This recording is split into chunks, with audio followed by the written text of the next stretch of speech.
Financial Algebra All-Stars. I hope you're having a great day. I know I am. I'm ready to chat about 2.2, in particular, a part that I think students have difficulty putting together or piecing together or graphing. I just want to make sure that we're on the same page as we dive into that. We'll take a look at what's going on here. In the textbook, we're working with the same example from example 1, dealing with temperature and the water bottle sold. Recall that last time we met, we sketched out what positive correlation looks like if both variables are going up and to the right or they're increasing, or negative correlation if it's going down and to the right where only one of them is going up. So we agreed that this was a positive correlation because as the temperature gets higher and higher, we're going to sell more water bottles. We're going to get that moolah. Let's do that. Okay. So we're going to take a look at how I would graph this out on Excel. We'll also take a look at how to get the correlation coefficient. So a new term for 2.2, but that's going to be in between numbers of -1 and 1, inclusive with the 2. And we use this to judge how closely the line fits the data. We could say that ideally negative correlation coefficients show negative correlations. So it would make sense that some of these are going to be negative. And if the correlation coefficient's near 0, there's little or no correlation.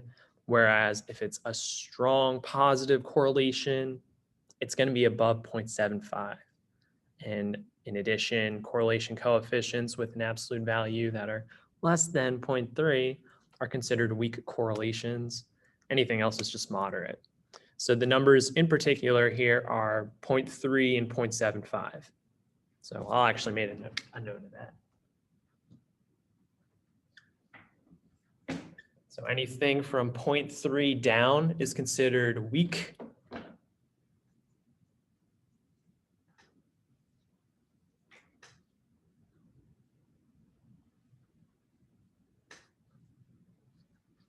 Anything between 0.3 and 0.75 is considered moderate.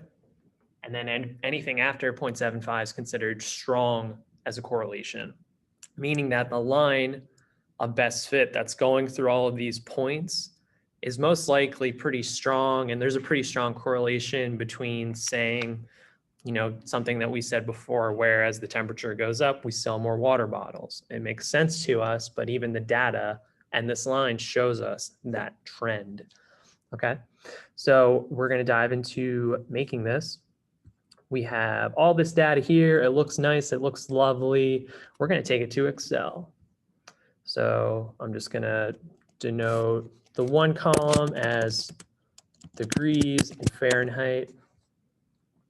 I'm going to call the other one, I don't know, what do you think the other one could be called?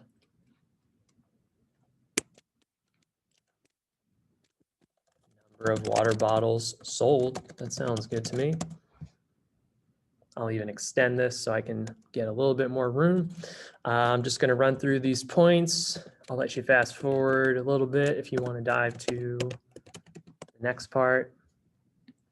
This part's kind of boring. It's really just me typing out the points that you see here. But it's important to get these right.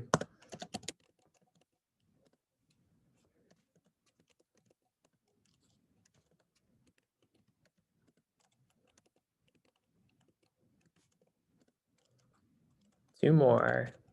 95 degrees, pretty hot day, I think. And keeping it 100, super hot day there. Okay, so what's going to happen here? We're going to map these points out. We're going to get the scatter plot. We're then going to continue to talk about how we can get that, recall,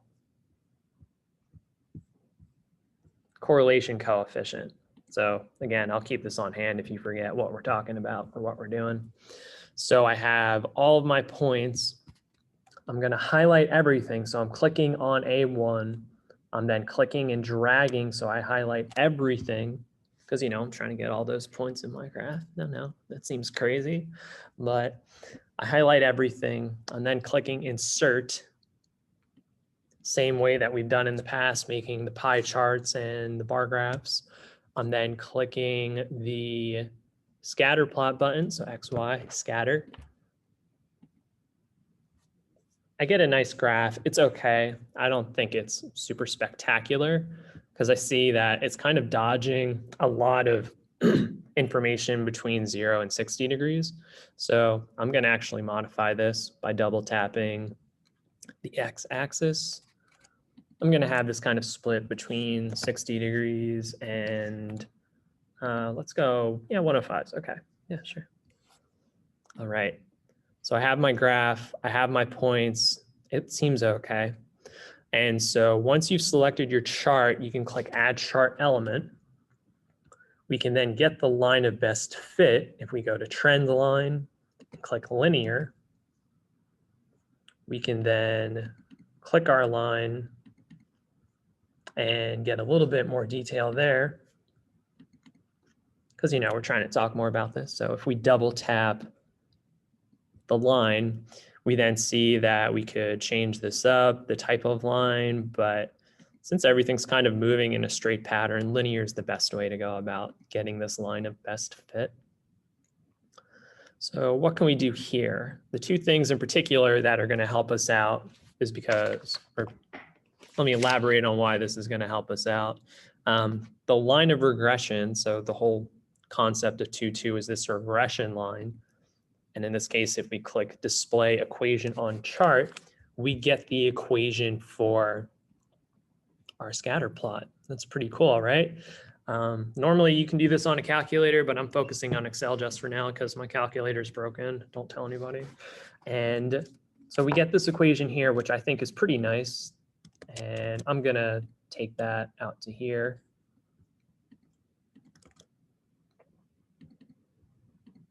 And so that's considered our line of regression, where if we pull that apart, we can say that this is a slope of approximately 4.4. And in this case, the slope helps us determine what's going on. So this is pretty much saying that for every degree increased, and this part seems weird, we sell 4.4 bottles of water. So notice, just based off of the equation, we're able to say something like that. Approximately for every degree, we sell 4.44 bottles of water. That part seems a little odd, but that helps us break apart what this trend's going to look like. As we go for the correlation coefficient, this part's tough, and honestly, in the textbook, it even says that calculators do most of this. So I'm going to double click my line again. I'm then clicking this display R squared value. So now I have more data. But notice that this gives us R squared, which isn't quite the correlation coefficient that we want. So if we use a calculator, we're going to be taking our 0.9453. And then how do you think we can go back to just R? Where R is our correlation coefficient. Hopefully you're saying we can just take a square root, which gets us approximately not 97, so 0.97. So in this case, R is equal to 0.97. And based off of what we have up here, what do we think? Do we think that this is going to be moderate correlation, weak correlation, or strong if it's 0.97? 0.97 is pretty up there, and this is a, positive correlation. So I would say that this is a strong correlation. So recall how I got to this R is by plugging in R squared, which was 0.943. So I'll run through this one more time. I did 0.9453. I took this square root. It was 0.97 approximately. So I can say that my R term is 0.97. I hope that this video was helpful. If you have any questions, please let me know. I hope that you look back at this video if you're stuck on how to make these lines or use the scatter plot function. Thanks for watching. Thanks for caring. Have a great day.